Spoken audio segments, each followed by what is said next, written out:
The Tanzanian Electoral Commission announced President Samia Suluhu Hassan's re-election with 97.66% of the vote.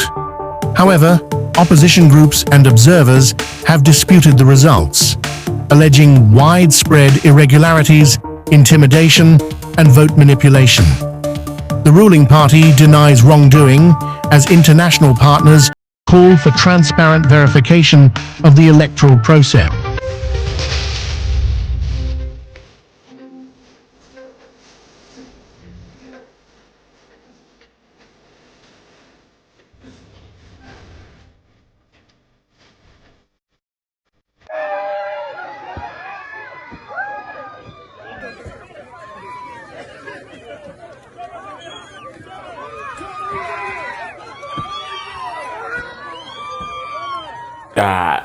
My brother, yes, you have seen all that is happening in the country of Tanzania in East Africa. Everything happened so fast. Very fast, very fast. Because I've been watching news all over the media, but people are like, everything happened every single day. We are like protesting. They're like now appealing the president. They're like shouting him. And what's funny, you know, in Tanzania, the law does not recommend any person or anybody to go in court to challenge the victory of the elected president. Because of why the woman chose to vie for her only by herself. Yeah. You know, in Kenya, where she said that let me use a quote in Kenya, like say language. Yeah. Asikubali kushindwa si mshindani. You see? Whoever does not allow to be defeated. Yeah. Can't compete with anybody else. Yeah. So, you know, we are not just talking about Tanzania, only. But I am reconnecting this to the global and Africa in general, because exactly. We have not even yet introduced ourselves. I am the Kenyan Explorer here. Thank you very much for tuning in. Welcome back. I'm my boy Kifa. This is Global Tales. I'm the owner. Subscribe there, share, leave a comment in every video. Consider subscribing as we move on. And now, you know, I will first start to accuse the AU. Because African Union has congratulated Tanzania's president victory. After all this that we are watching, the clash and everything, and seeing on the magazines, the massacre in Tanzania. Yeah. Tell me, how is somebody who are powerful giving somebody a hand who is trying to rule a country on his own interest? Do you know what? In Africa, we've been coming here to champion and start to push the voice of women. We have been always saying that we need the voice of women to be heard in the community. I know. But now, just look at what the first woman in East Africa to rule a country. And this is an example that she has tried to show us. She has cost a country. You know, there was a time when in Kenya there was a protest, and they were like, they can never learn anything from Kenya. They can never take anything from Kenya. So Kenya is the country that has youth that are maybe trying to mislead the youth in Africa. But of course, Kenya were trying to fight for what is wrong. They are just trying to show the way. But this is the way as youths. This is the way we have to go. And they are mocking us because we are so stubborn. We are so studying the president or how I can rule. But no, when Africa youths are awakening, they know what they are fighting for. Because people who are in power, who are older than us, or the youths, they can't even care about us. You know? Let me tell you something. African youths are not fighting. They are not fighting. Never. But they are raising their voice. They are raising their voice. Because silence is the best weapon that can make you defeated. All these systems, like the white systems, have been using this silence to silence African leaders, to silence anybody who comes from Africa to be powerful. You know, and that's why they have been able to manage to take down all these African leaders, because they have used this to silence Africa and convince them. The power. They use African leaders to take over Africa. You know, for somebody to destroy your home has to begin from you, the leader of the house. Of course. You know? So they're taking the heads in Africa to use them as the puppets for their own benefits. Yeah. So that's why anybody who gets in power in Africa, they want to rule on their own interest, because they have been sworn, they have been given a task to do, to give them what they want, and they give them what they want as leaders. Madam Samia Suluhu Hassan has been sworn in today. I hope you know that. Can you imagine that? She has been sworn in today, and this inauguration ceremony has been held in a military barrack. in a military barrack. And don't forget that this woman secured his vote with the 98% of the votes. And now my question was, if she secured the vote with 98%, and then what were they trying to hide from this 98%? Why don't they allow this 98% of the voters to go and attend this ceremony? You know, Pastor War has bodyguards. Yeah. Somebody was asking me, if he is a pastor, a man of God, why does he secure himself with the people to defend him from the people who are going to preach to them? So why is he afraid to these call? People have come to seek from you. Yes. The maybe power, healing, and everything. Yeah. And again, you have protected yourself with the people, bodyguards. The security. No one can reach you. The same thing happening in Tanzania. So what does this mean? Because you can't tell us that you have won an election with 98%, and again, your ceremony, which is supposed to be a public a ceremony, it is not being held or attended by your people whom you believe that they voted for you. Just to believe in you, just give them back what they've given you. They've given you. Why don't you just bring back your thanks, maybe your appreciation? You know, any country that in Africa, it's very hard to find after election the people or citizens going to celebrate on the streets because they have got someone or somebody who they need, who they wanted, or of their desire. Yeah. That's why we always say that each and every person or leader here in Africa that we get a leader that is not of our choice, but for other people's choice. Interests. That's why in Africa we are still suffering. The funny thing that this woman, Suluhu, wherever, she was never elected as a president. He was just passed on by Magufuli after he died. It was like a luck for her. He was just lucky to get the power. So, but now, after being a leader for all that time, now she is claiming the power by winning 80% of the votes after everything that she has been doing in the country. Nothing. Why are the people complaining about her? She ain't giving people what they wanted to get from her. I remember this president of Namibia, Dr. Netumbo Nandi-Ndaitwah. She's a leader. She's a female leader. But this female leader is doing some things that even our African leader men cannot do. Because I've not had any African leader who is coming out to accuse or to resist from the foreign powers. She has come out boldly and said that the country of Namibia will no longer export their minerals. And not only Namibia, but the entire continent, they have to push this agenda. They have to secure their own resources, because these resources not only just for us, but we have to think even of the generation to come in 100 years to come. Let me ask you a question, my brother. Do you know why African leaders never supported Ibrahim Traore in what he was doing? They never come out and speak like Ibrahim Traore has been here now. He is giving us eyes, opening our eyes to see what we never saw as leaders. Do you know why? The only leader that I saw congratulating Ibrahim Traore is the leader of Dumaboko, the president of Botswana. And also the Libyan Ghana's president. That woman, Netumbo Nandi of Namibia. So, because I just found I passed across a clip where Dumaboko, the leader of Botswana, was just walking on the street without bodyguards, without freely, just like a common citizens. And I was trying to ask my question: can this happen to any other country like Kenya or Uganda, or even? Can this happen in your country? Finding your president walking on the street freely without bodyguards on his feet, passing through the stalls, greeting with the women, with the ladies of the society, the children. Just freely. Do you know the fun thing that Ibrahim Traore, when he goes somewhere on a rally, he doesn't have bodyguards. He only have people of the country that are leading the convoy, because they have been satisfied with his leadership. They love how because he they trust him. You know, there's a difference between a ruler and a leader. Yeah. A ruler, you work by his own decisions and rules. The way he wants. He must work the way he wants. That's a dictatorship. But a leader, he does what you want for his own people. You know, first of all, who owns the power? Who owns the power? The power always belongs to the people. People. So you serve people, not yourself, your own interest. Ibrahim Traore never got the power to rule over Burkina Faso for his own interest, but for his own people, because he saw them suffering in the heart of the colonizers. So he chose to stand there for them, to be there for them. Unlike in Tanzania, people are suffering, people are dying, but the woman is being sworn in. Tell me how as a mother, as a woman, besides you being a leader, as a mother of the community, how do you see? How can you do that? Kids dying and you're being sworn in.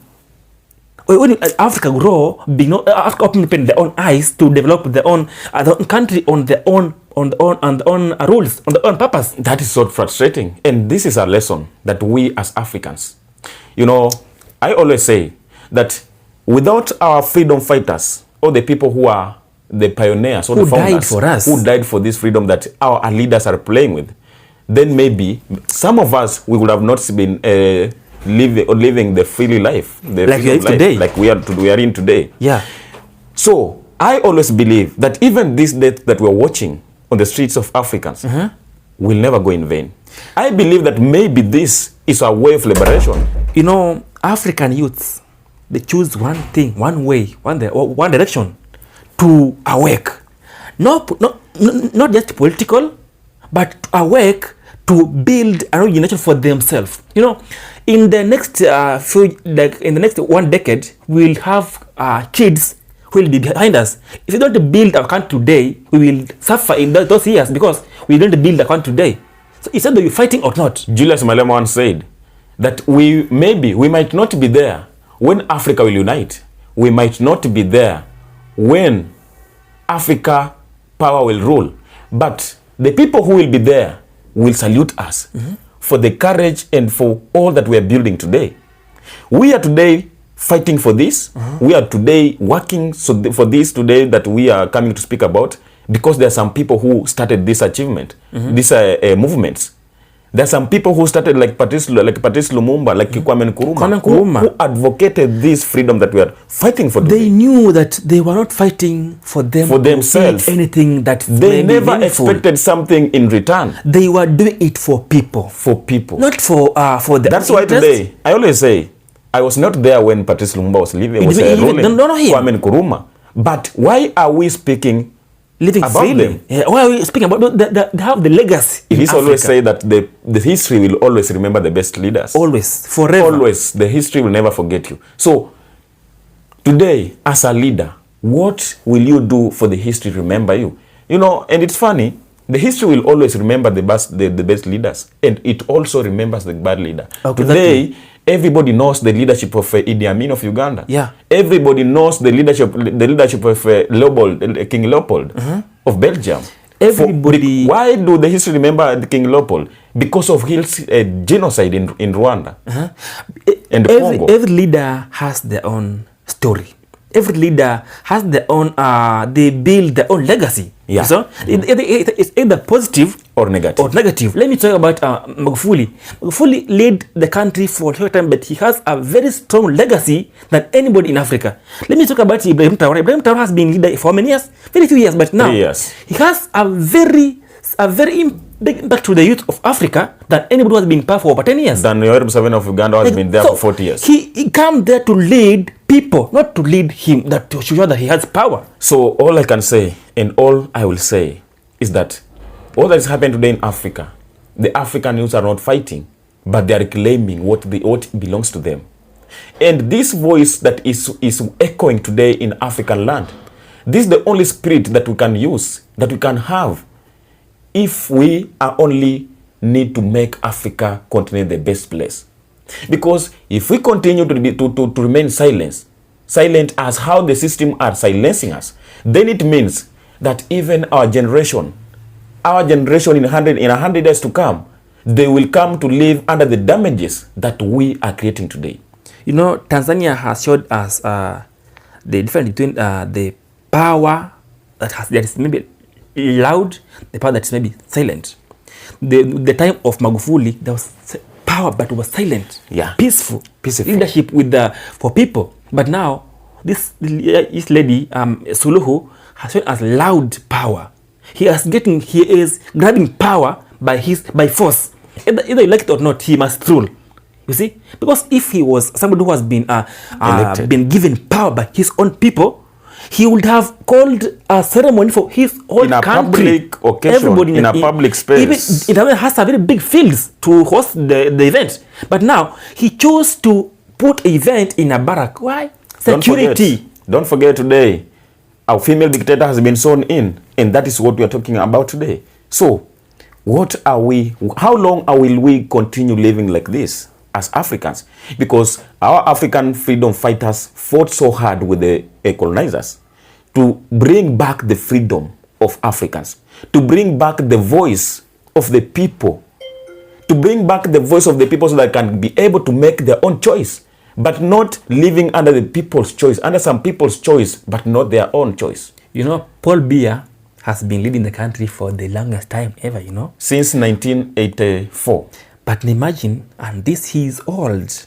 Let me talk about Paul Biya, Museveni. Museveni can't even walk straight, strong. He can't, but still vie for presidency. He still owns the power. Why can't he leave the office for young people? For this guy called Bobby Wine.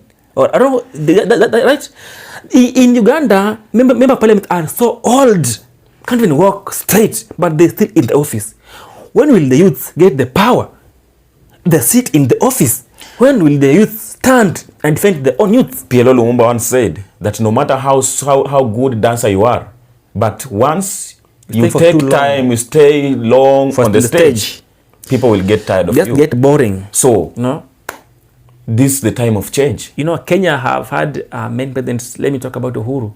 He led only for 2 terms. But today, if he once he stand up today, when he stand up and echo his voice, he will win. Because the country people smile. They hear him. They believe in him. When he speaks something, the whole country smile. The other person who died recently, Raila Amolo Odinga, he was never a president, but he was. He had a voice. He built a legacy that nobody will come to build. Never. So he had a voice in Africa. The entire world was watching Raila Amolo Odinga. For what? His own leadership was for his people. He will do anything for Africa, for Kenya, for Africa. Because he loved Africa and he loved his people. Because he has been fighting for the longest years. Cameroon don't carry the whole ancestors with the Africa. Food their government house.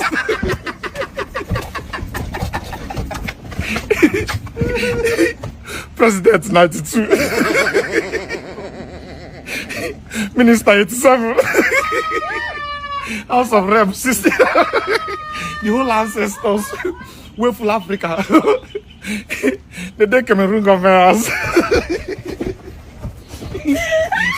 Because the entire official members are the friends are 80 above and 80 years and above. Yes. Because so how can that country get a change? How will you advise an old man who is maybe 8 years old? How can those people make a decision, the best decision for the African, for the young people of that country? And 57% of that country population are young people. They are there for their own stomach, for their own self-interest. I think we have to come to an end of this because I was so frustrated with all that has happened because Samia Suluhu of Uganda, a female leader, for the first female leader in East Africa to be called a dictator. To betray. She has diluted the name of the legacy of women. Female leaders. So I don't believe in Africa today if we can have we can believe again to the female leadership because we have seen an example. Let me address African youths. Youths of Africa, whenever you are watching me from Tanzania, Uganda, Kenya, anywhere in Africa, anywhere in the world, the change begins with you. There's no way a woman who is older, who can't think about bearing a child, dying while protesting for the bad deeds, and you are being sworn in as a leader, not inviting them in your party. You invite people who have money, millionaires. So then the poor will be poor. The rich will be richer. Well, nobody cares about the poor. Nobody. Once somebody has power, power is money, right? When you have millions, you have power. So the power will make the people who have money and people who are rich. But people who are down here trying to struggle, who believes in you. Let me bring you the story of America.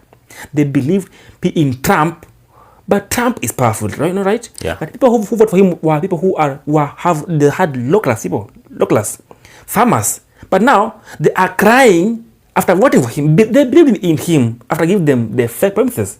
But now they are crying. They want help from the government.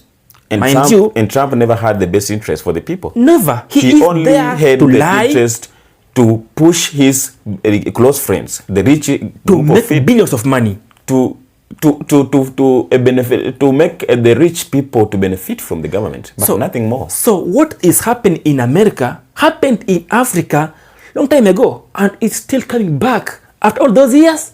It is said that the history repeats itself. But Africa has been growing, changing.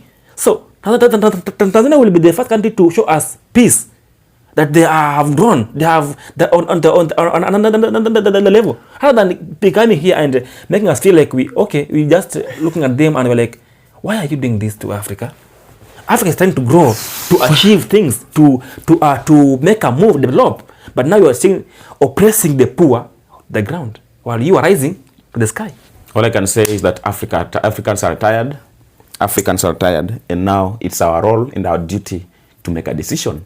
This is the only time that we can make the best decision, no matter what comes in, because without this time making a decision, our entire generation will come to regret and suffer. Tanzania, you have to fight. It has either now or never. Fight now or never, because if you are being led by a woman who doesn't care about you, how you feel as a mother, then that is the collapse of Tanzania has begun. Okay, I'll conclude by saying this, and this is something that I used to repeat. Ibrahim Traore said that for the African youths, it's either we fight or we remain slaves forever. Forever. And I don't think if you are ready to go back to slavery life, because to be used by people. We are not there. Molested, oppressed. But through the history, through the pictures, you know what it means. People died for us, African. Let's wake up and fight for our own. Let's fight for the change. Future. And I thank you for you being and staying in. I'm the Kenyan Explorer here, and be blessed reaching from. This is Akifa Media all over the platforms. Subscribe to my channel, guys. Please, he'll ping the link on the video. Share, like, comment, and make us great. Make Africa great. Leave a comment and let's wake up to fight for the African change. Exactly.